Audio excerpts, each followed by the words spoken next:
Hello, everyone. I know it is 2:01, but we'll go ahead and give everyone a couple of minutes to come in and get situated. But while we wait, why don't you drop in the chat where you are joining us from?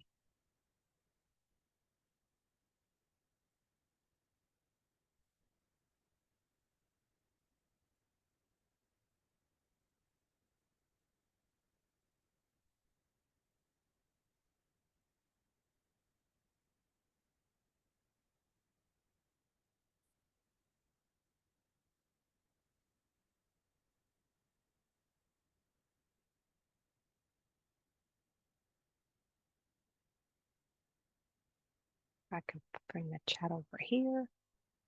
I can see. Exciting. We have people from everywhere. Awesome. And we have some region service centers. Great.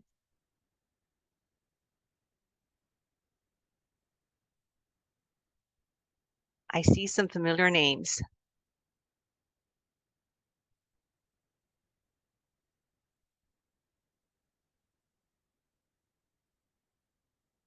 All right, I'm going to go ahead and get us started and just let everyone else who's going to join us late. That'll be fine. We're recording this webinar anyway.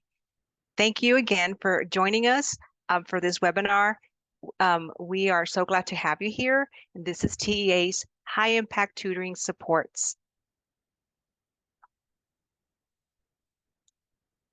I am Alicia Garcia, the Texas Tutoring and Content Specialist, and I am joined by our team's director, who will now introduce himself.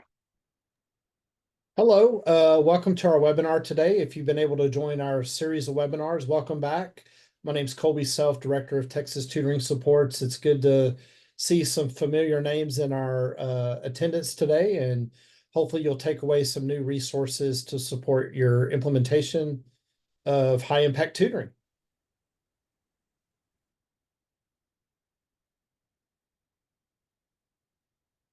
Yeah, so like Kobe said, for some of you, it's just a review, and hopefully we'll provide you with some new information that you'll find useful. We will go over the HB 1416 requirements. Again, for some of you, this may be a review. We'll also go over some general supports that school systems can use, along with the programming resources, funding sources, and we're going to touch outcomes-based contracting briefly.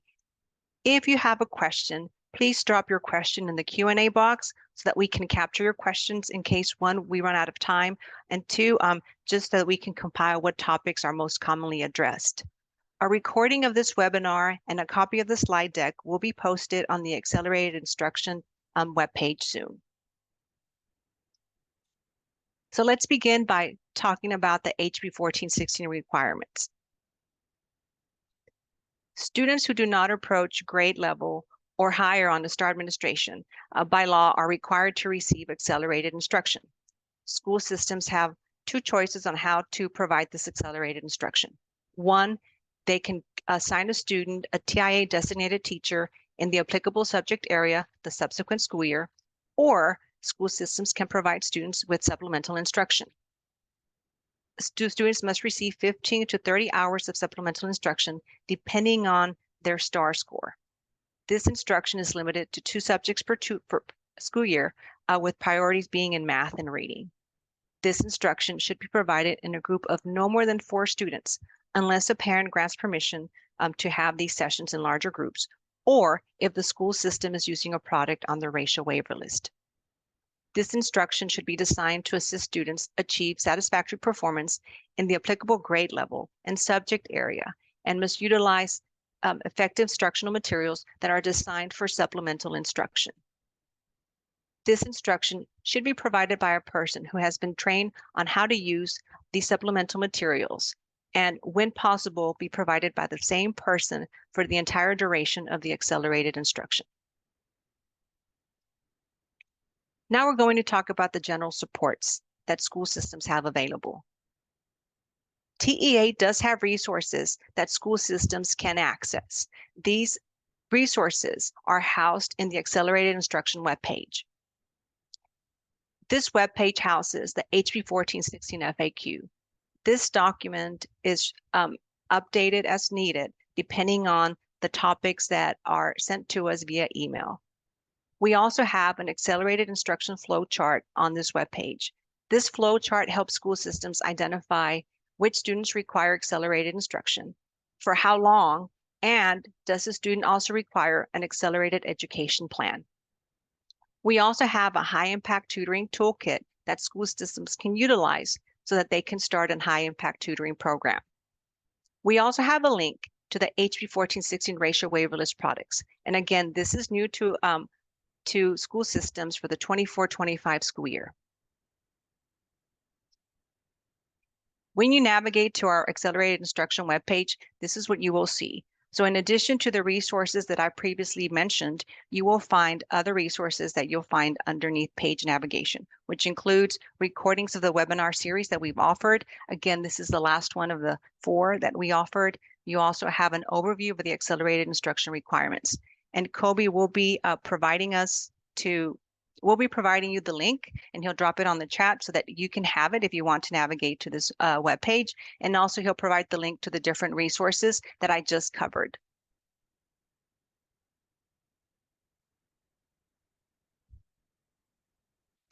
Now we're going to go over the programming and resources that school systems have available. Again, we did say that one method that school systems can fulfill HB 1416 requirements is by assigning a student a TIA designated teacher during the subsequent school year in the applicable subject area.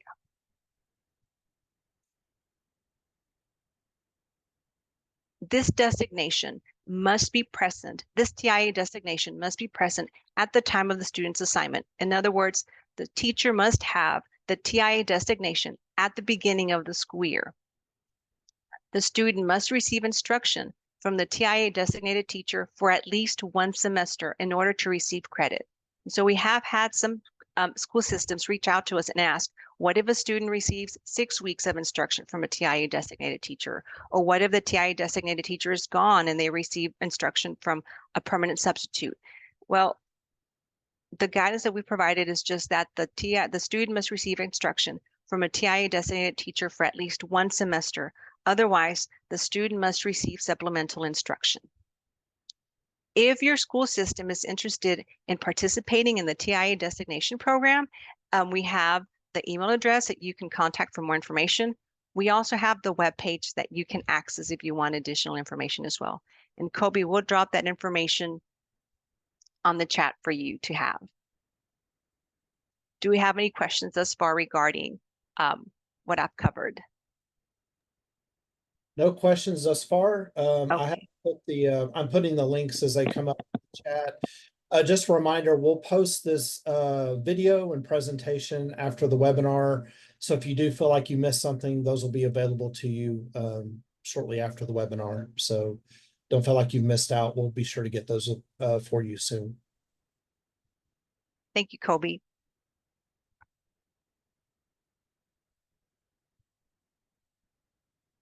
Another way that students or that school systems can provide accelerated instruction is by or meet accelerated instruction requirements is by providing students with supplemental instruction. The statute does say that this instruction needs to be provided by a person who is trained in using the supplemental materials. But it does not say that it has to be a certified teacher. And that is the clarification that we are constantly having to make. The person providing or the tutor providing the supplemental instruction does not have to be a certified teacher. It has to be a person who is trained on how to use these materials. But again, it does not have to be a certified teacher. Keeping that in mind, we're going to talk about the different options you have in providing students tutor-led supplemental instruction. You can use a paraprofessional to provide this supplemental instruction. And there are lots of benefits in using a paraprofessional. One is that this paraprofessional already has familiarity with classroom management, with instructional strategies, and with the curriculum. And because the paraprofessionals work with some of these students on a daily basis, they're already familiar with what these students need, with how they learn. And by implementing their knowledge, they're able to increase student engagement during the supplemental instruction sessions. Hiring a paraprofessional to provide this tutoring also gives you consistent tutor and academic support that provides students consistency. And also there's a consistency in progress monitoring, and there's a stronger alignment with what's happening in the classroom. So there's that alignment piece between what's happening during the supplemental instruction sessions and between what's happening during classroom instruction. And because these paraprofessionals get to work side by side with classroom teachers, these paraprofessionals can ensure that there is continuity in the teaching strategies that are being used in the classroom. And most importantly, allowing paraprofessionals to provide these tutoring sessions helps strengthen the para-to-teacher pipeline, especially now that we're faced with the teacher shortage. This is one way to help our paraprofessionals grow and become classroom teachers. School systems can also use or hire retired teachers to provide this supplemental instruction. Retired teachers, of course, have extensive classroom experience, and so they're able to adjust their teaching in the moment, or they're able to deal with any type of disruptions that take place during these tutoring sessions. And depending on the grade level, you have a subject-specific expert that's providing these sessions to your students. And because of their experience, they're able to immediately identify learning gaps and develop targeted interventions when they are necessary. And most importantly, a lot of our retired teachers have familiarity with the curriculum that's being used in the school system. We do have a link that helps you with questions regarding hiring retired teachers, and Kobe's going to also post that in the chat as well.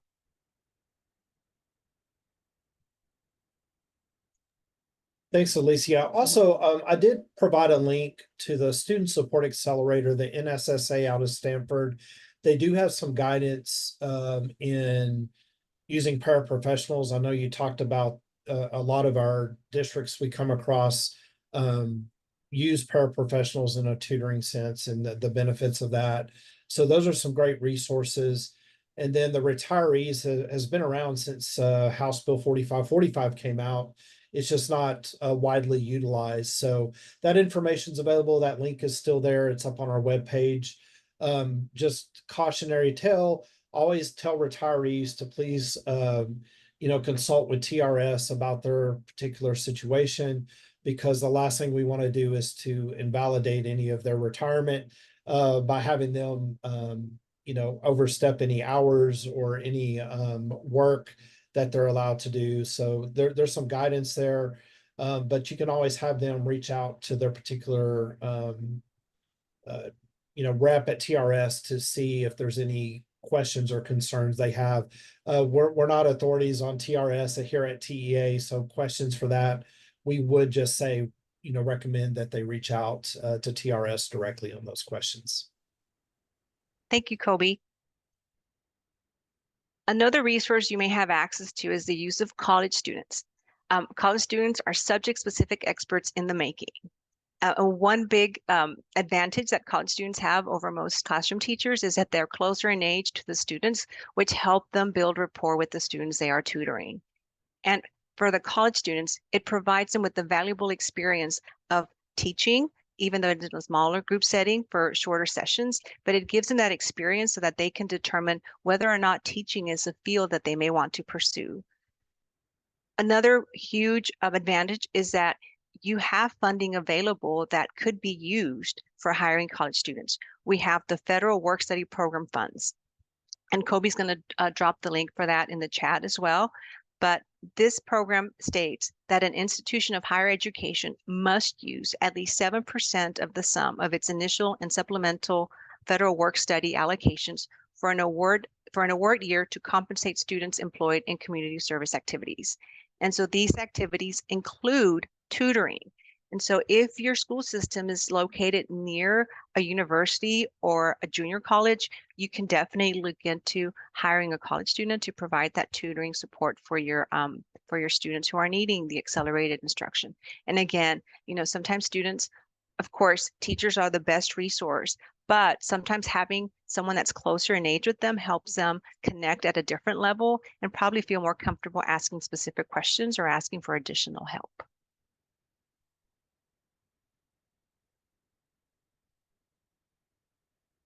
Another area that you could look into is using your high school students to tutor your elementary aged students. Again, we have the same advantage that high school students are closer in age to students, which also helps them build rapport. And high school students at times are able to explain a concept to students from a different perspective.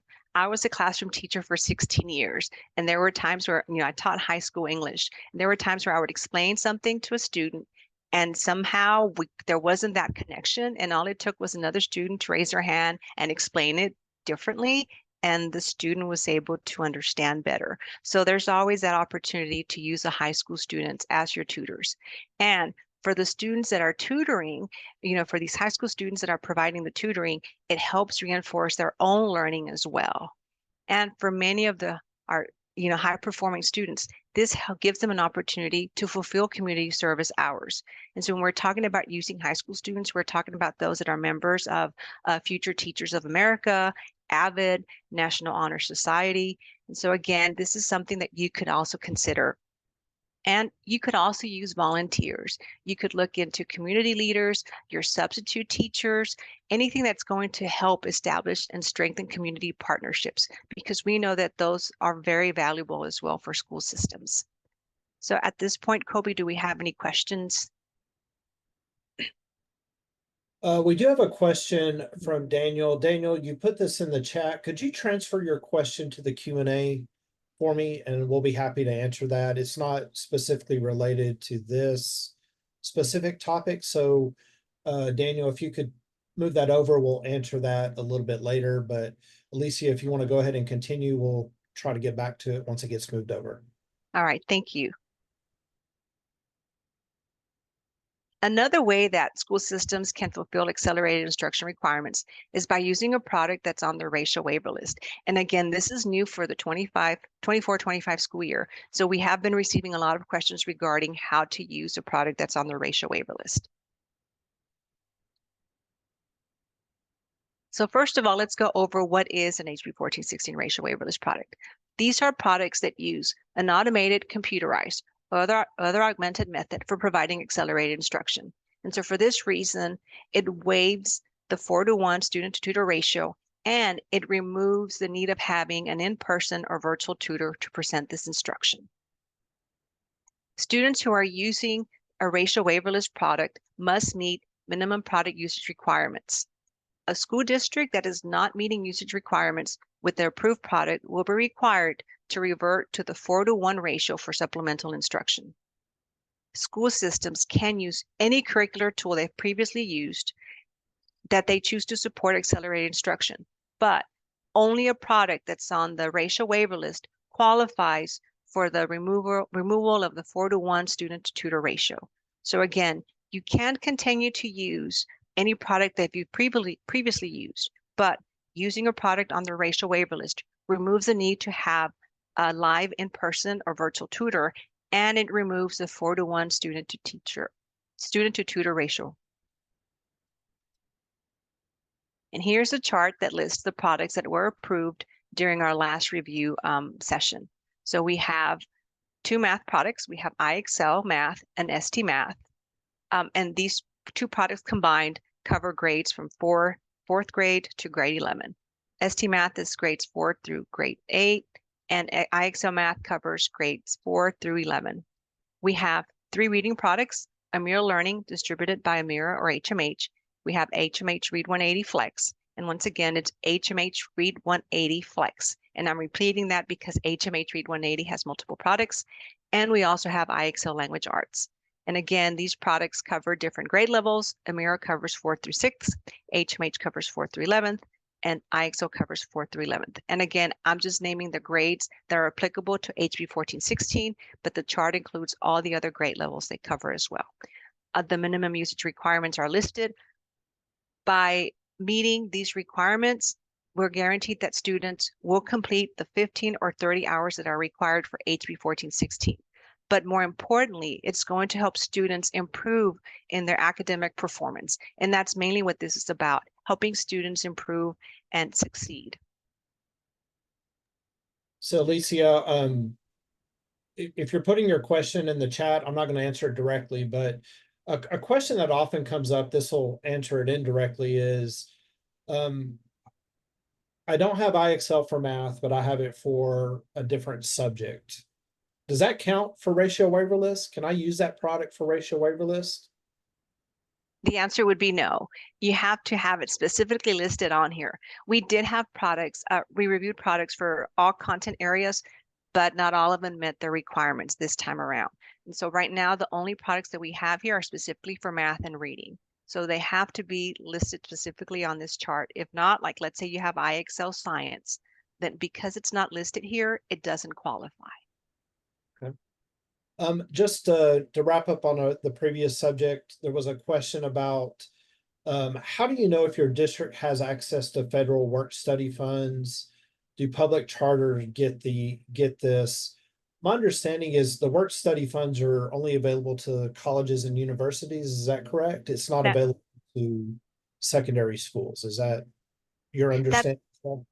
That's correct. It's available to the colleges, universities, but what you do is you can contact them and have them provide you with the tutor. So they take care of paying or providing the funding.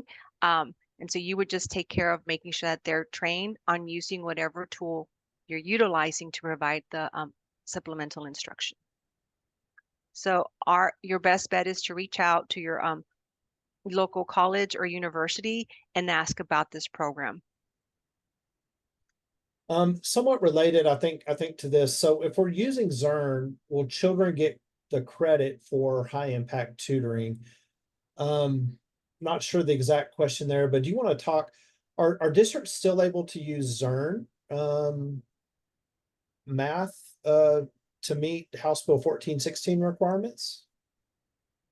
So yes, so let me explain. Yes, you can still use Earn, but it's in a different capacity. In other words, you're still required to have an in-person or a virtual tutor provide the direct instruction. So again, the direct instruction must come from a live in-person or virtual tutor. That tutor then can use Zern to support his or her instruction. But again, direct instruction must first be provided by the tutor, and then the tutor can use Zern as a resource to support his or her instruction. So you mentioned an in-person tutor, and I think you're maybe getting to this or have talked about this in rule. You mentioned an in-person tutor or virtual tutor does not have to be present. Does this mean the student can complete the hours off campus using the IXL program? So I guess IXL for math or language arts under the ratio waiver list products is the question being asked. I would assume there. And we're going to get to that on the next slide. So I'll cover that when we get to the next slide. All right. And lastly, this is just a general 1416 question. Is there a specific waiver form or letter template available for parents to authorize an increase in teacher to student ratio? I guess they're wanting to know, is there a template provided? TEA has not provided a template for the increase. All right. That's it for Okay. now. Yeah, Lisa. Thank you, Kobe. Okay, so how can you, and I wish I could remove this part, but okay. How can parents use, or how can school systems use a product that is on the ratio waiver list? So school systems are required to notify parents or guardians that they will be using a product on the ratio waiver list to provide the required accelerated instruction. But let me clarify. All you're having to do is notify them, but you do not have to secure a signed permission form if you're using a product on the ratio waiver list. So again, school systems have to notify the parents that they are using a product on the ratio waiver list, but you do not have to secure or get permission from the parent. Now, in order to benefit from the waived ratio requirement, again, students must meet minimum product usage requirements for the approved product. So depending on which product you're using, those are the minimum usage requirements that students must meet. To ensure that the required hours of supplemental instruction are completed prior to the state assessment, then you have to make sure that these requirements are met. So again, school systems have to ensure that the required hours are met prior to the next STAR administration. And school systems are responsible for contracting and funding the selected vendors that are included on the TEA list of approved vendors. Once again, I want to emphasize though that teachers are the most important piece in this puzzle. So in other words, when TEA created this racial waiver list, it kept in mind that teacher involvement is still important. It's still vital. And so most all of these products have a progress monitoring tool. So it's important that teachers use this progress monitoring tool to pace or to track how successful these students are in using this product. And also to ensure that whatever lessons the students are completing online, that they align with what's happening in the classroom. So again, in order for this to be successful for both the students and for the classroom instruction, teachers must be involved. It's not, these products were meant to have a student just sit on the computer and complete the assignments. It's meant for teachers to progress monitor and to again ensure that students are being successful. So for example, if you have a student completing a lesson and the student's been working on the same lesson for 3 days, then there's something not right. Either the student is really not engaged in the lesson or the student is really having some difficulty and is probably just guessing on their responses. So again, I want to emphasize that teacher involvement is still important. Teachers will always be the most important piece of the puzzle that deals with student learning.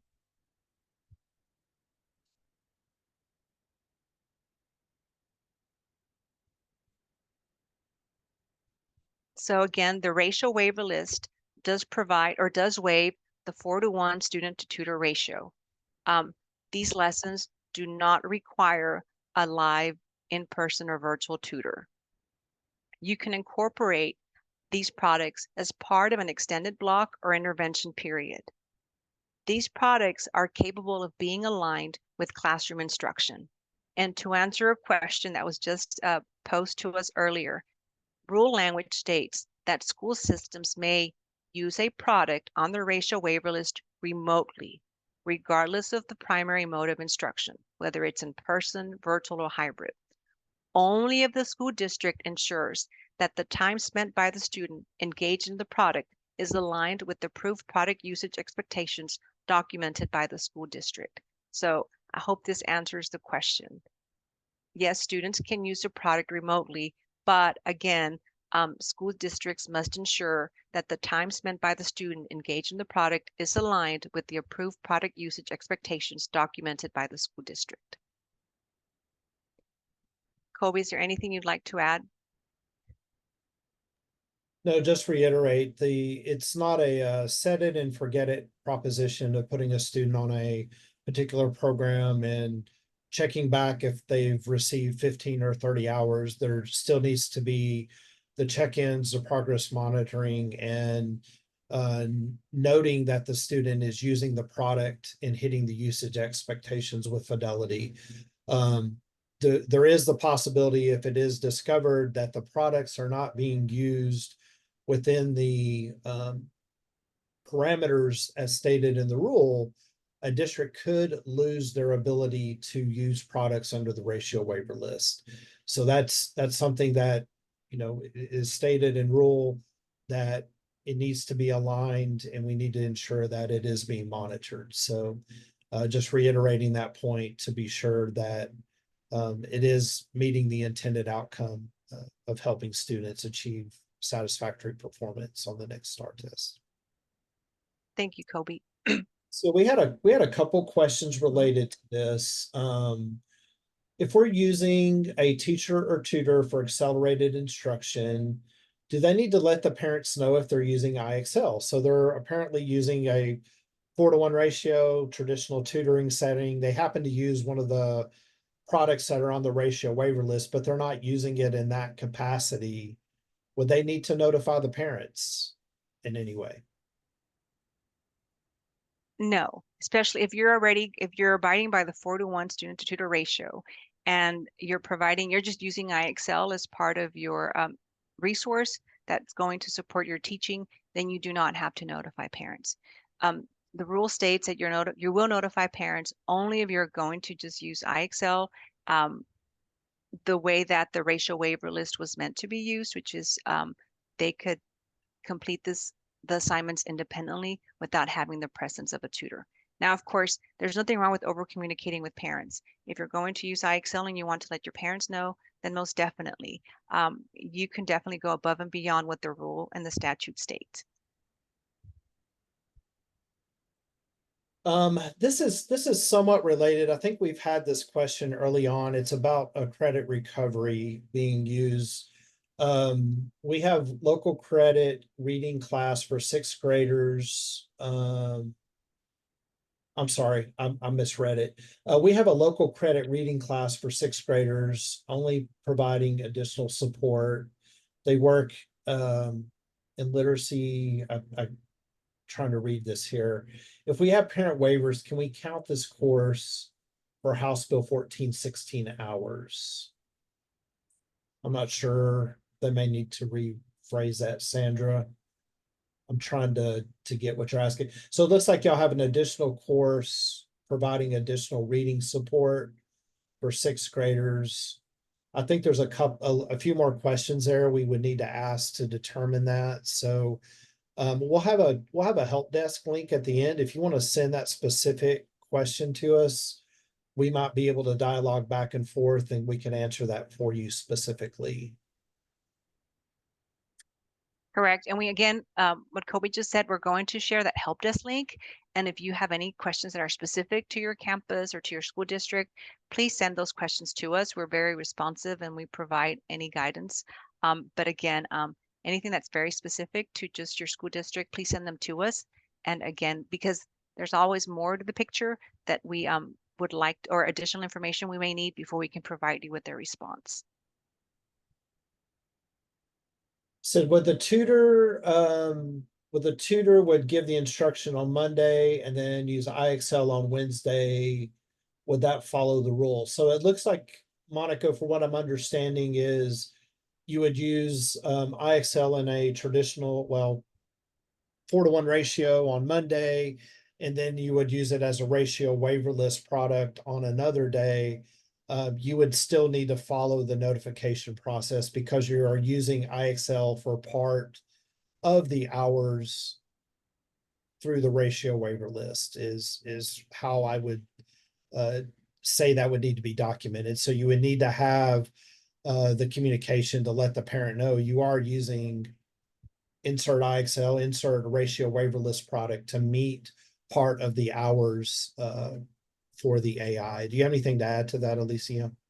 No, that's correct, Kobe.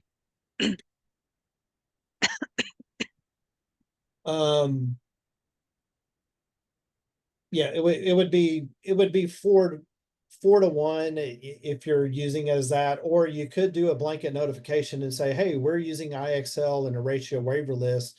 You can always provide more support and have a tutor or facilitator in a larger ratio and not have to do a waiver then if you wanted to do a blanket statement, a blanket notification about a ratio waiver list product. So that's the other perspective you could look at is we're using a ratio waiver list product to deliver hours, and then you could still provide more support. And a lot of districts have done that. We're going to use this ratio waiver list product, but we are going to provide tutor facilitators or some other level of support. There's nothing that prohibits providing more support with students accessing that. That's actually a good practice to help monitor, Correct. facilitate it moving forward.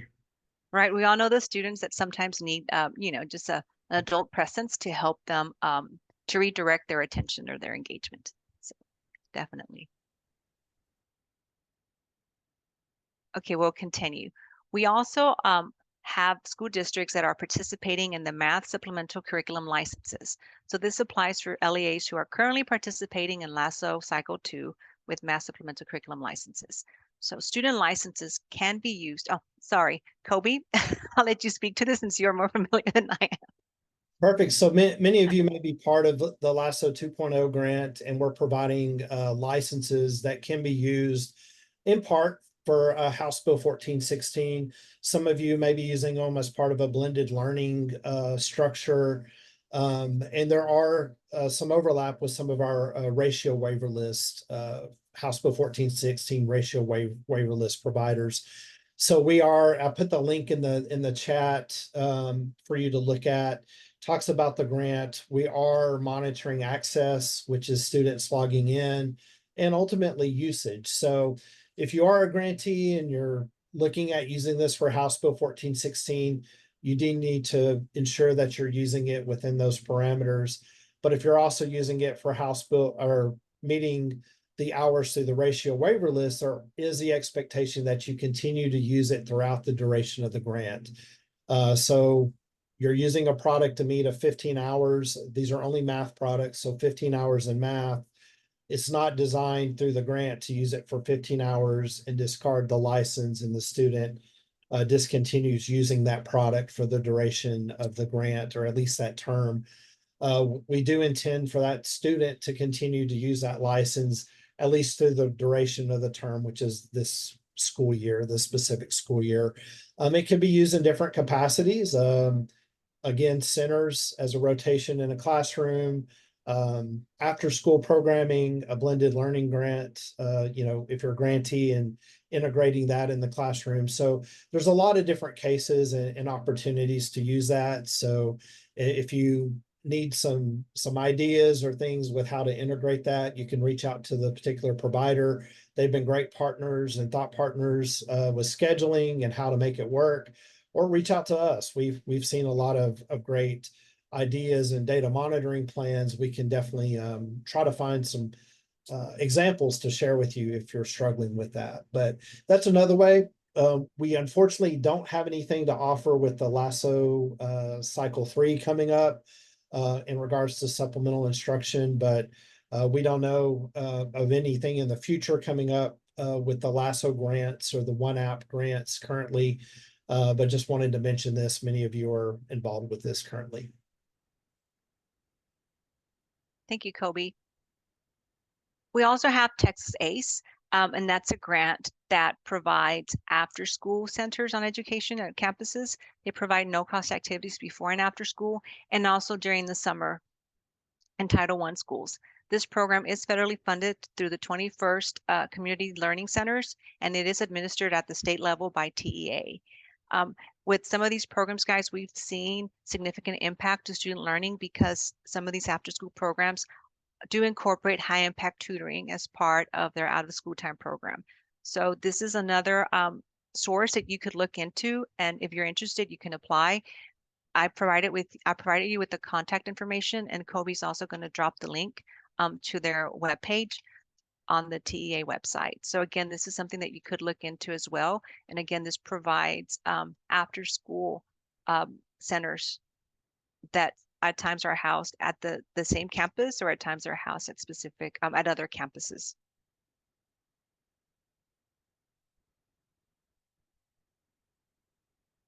We also have what we call ATSE, and that's some additional school days. So in June of 2019, there was the passage of House Bill 3 by the 86th Texas legislature that added a half-day formula funding for school systems that were interested in adding instructional days beyond the 180 days up to 210 days to any of their elementary schools. And so by adding those days, schools use a half-day funding formula so that they can add funding to provide the additional days of the school year.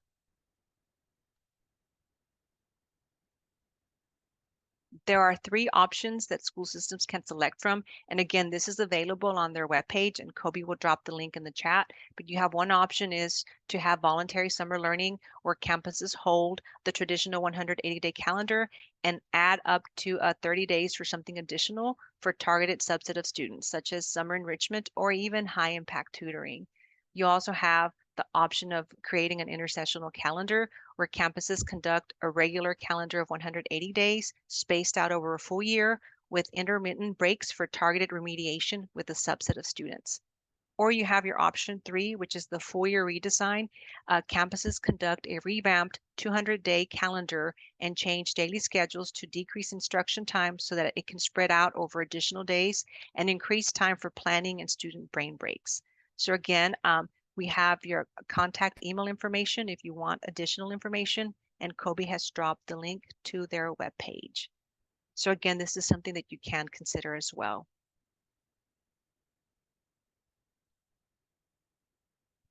So we're going to also talk about a few funding sources that you could consider to help fund your high impact tutoring program, or to help fund accelerated instruction. you can consider using state comp eds to fund your accelerated instruction. You can use it to provide targeted supplemental instruction during the school day. You can use it to fund tutoring, to provide professional development and training to your tutors, to purchase supplemental instructional materials, and to provide extra duty pay to staff that is providing these supplemental services. We did provide you with the link for the FAQ where you have the frequently asked questions regarding state comp ed, and Kobe will also drop the link in the chat. Another resource you could consider is using Title I funds and also using general budget funds. So there are definitely some rules that you have to abide by. So there is allowable use of Title I Part A funds, but that's dependent in part on each individual campus's assessment of its needs. We're giving you a link to their reference document that provides you with additional guidance. And Kobe will drop the link in the chat as well.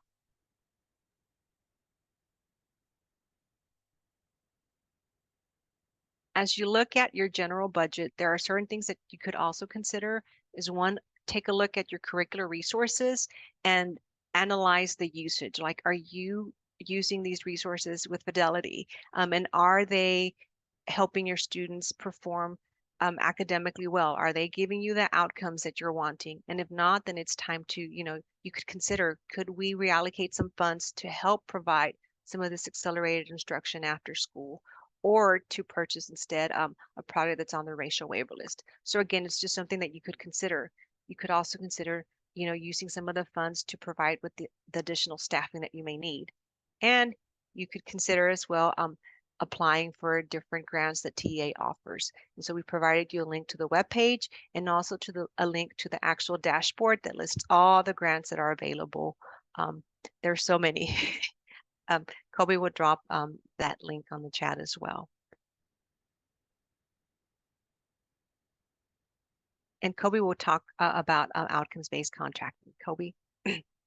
So the first week of September, we held a webinar regarding outcomes-based contracting. It's uploaded on our accelerated instruction webpage. If you missed it, you're free to go back.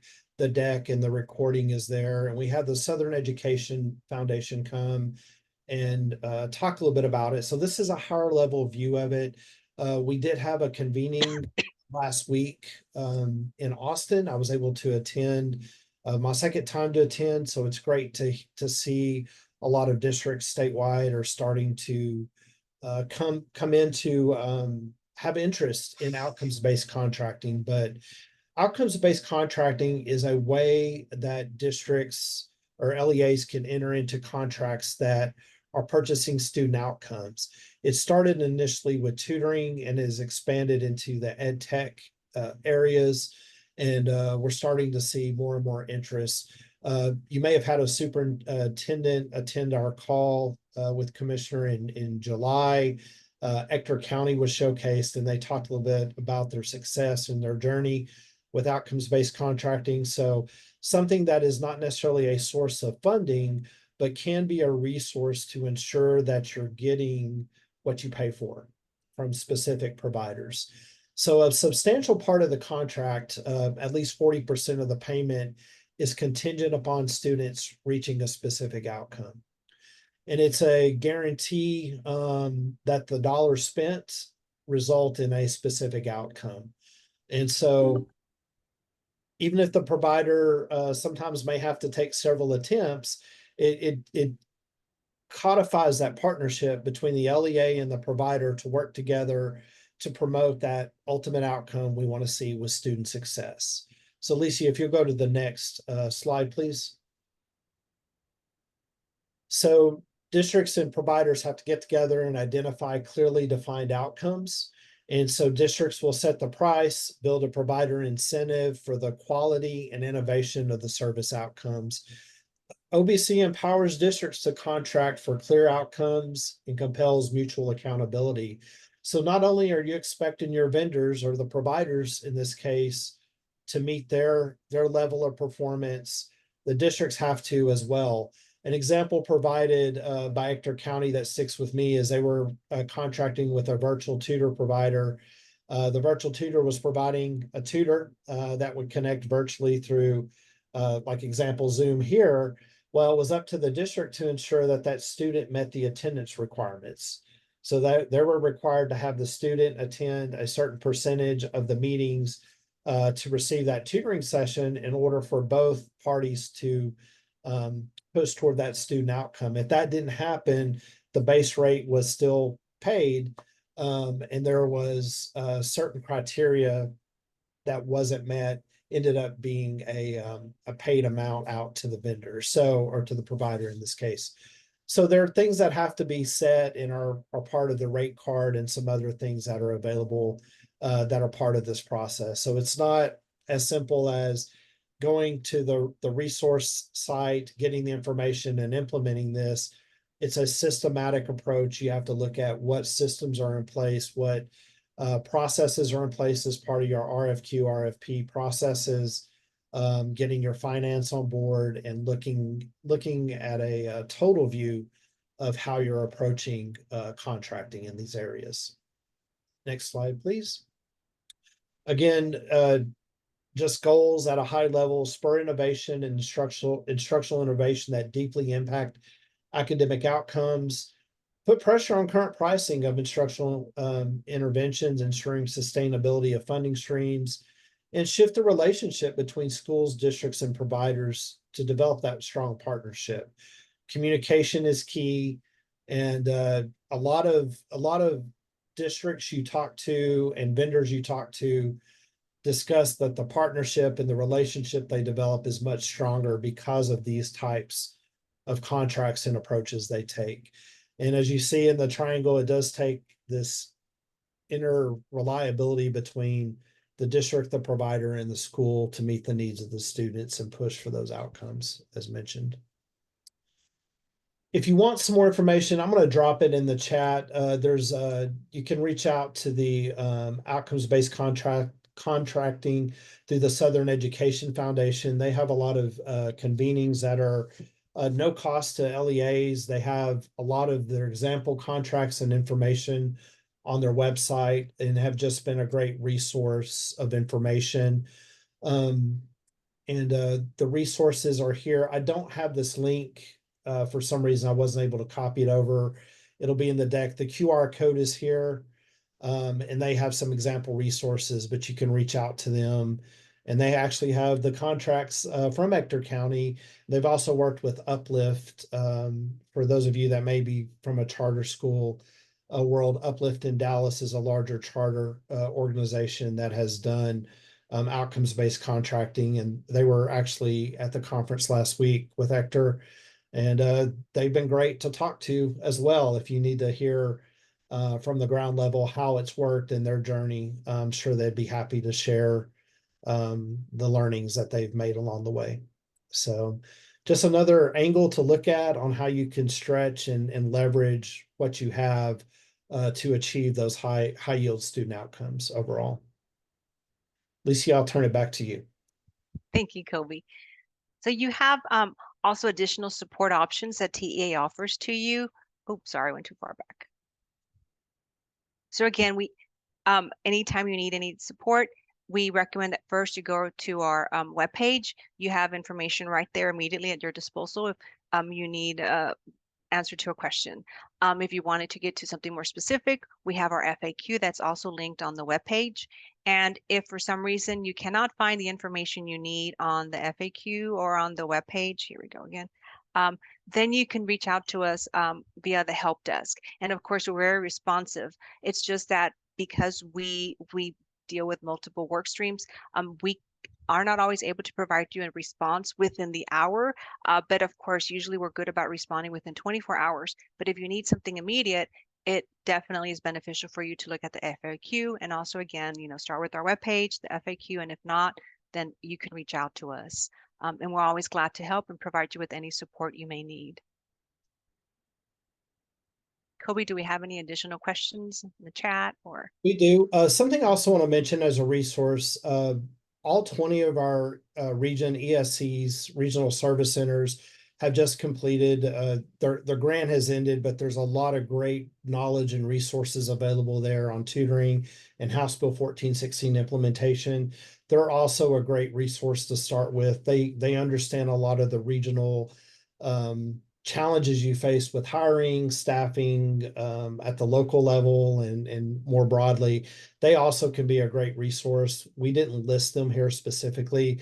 A lot of the positions, the tutoring contacts may have changed or evolved their role to other areas. Many are working with teacher incentive allotment or teacher leaderships and other things. They're still with the ESC and still relevant, so they can be a great resource as well.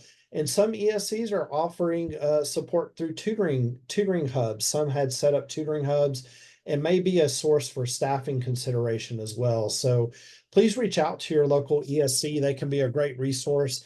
And some may offer training. They were set up to train for high impact tutoring. So they know the best practices and can help at least locate some resources or even be a thought partner.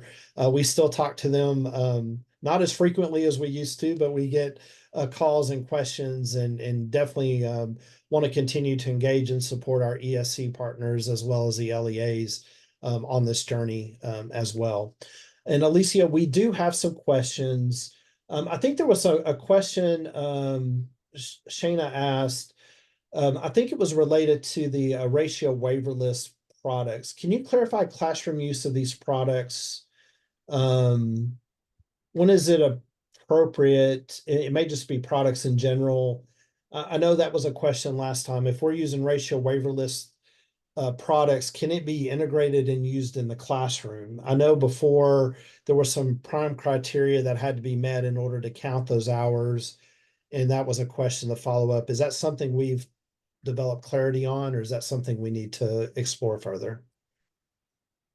It's something we should explore further, but I do want to clarify though that if you are providing students with supplemental instruction, then it needs to be something that's provided in addition to their core instruction. So you have to be careful that students are not missing out on core instruction to fulfill supplemental instruction.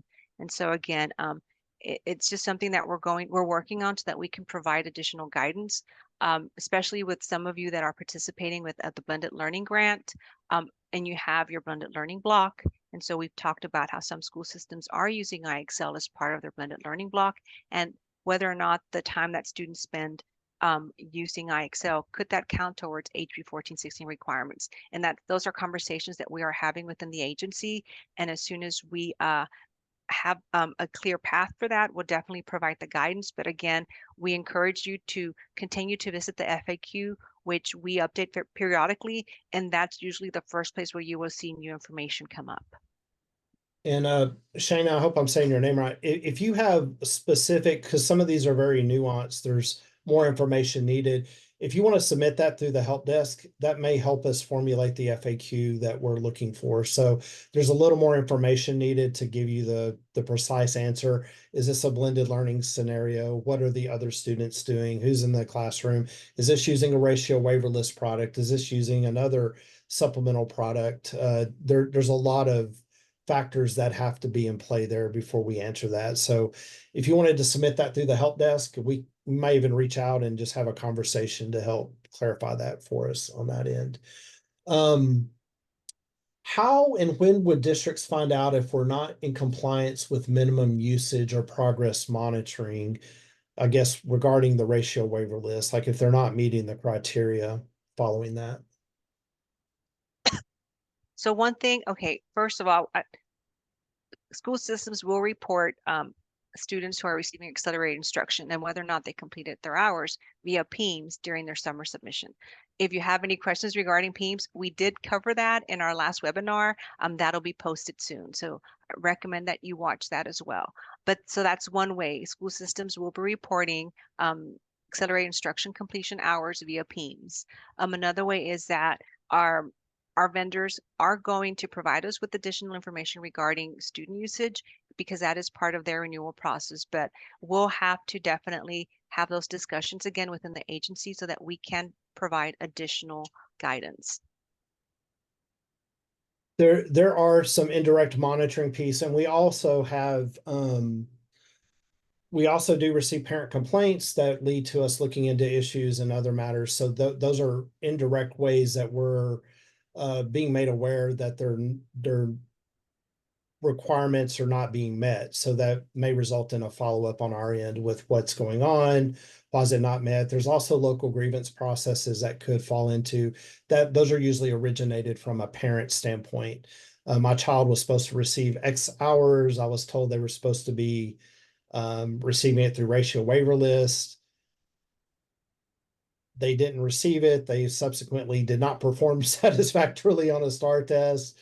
I looked for the data. The data was not there. It's not being monitored. There's several things that could be monitored there. So it's more of just ensuring that you have checks and balances in to make sure that you're doing your due diligence to monitor the implementation and usage of the ratio waiver list or any of your tutoring implementation products for that matter, because you will have this PEMS reporting coming that we will look at on the back end after the summer submission to identify. We're also looking at successes too. We're looking to identify districts that have accelerated students with significant success consistently, and trying to find out what is the recipe for success for consistent acceleration, to find out more so we can share them in webinars like this and other areas as proof of practice that we could definitely share out on that end. Just real quick, we have a couple more questions. I put in the chat a survey. We definitely want to hear feedback, how these webinars have been for you. Is the information been valuable? Is there something we can improve on moving forward? Definitely want to look at continuous improvement, but if you're sitting here listening, if you'll take a minute to complete the exit ticket, that means a lot. We do look at the feedback and try to improve our next webinar for you as we have a couple minutes left. Another question, we have a tutoring center for math and RLA in the evenings. Can we count that for House Bill 1416? Again, we'd have to have additional information. So please send your question through the help desk so that we can give you the appropriate guidance.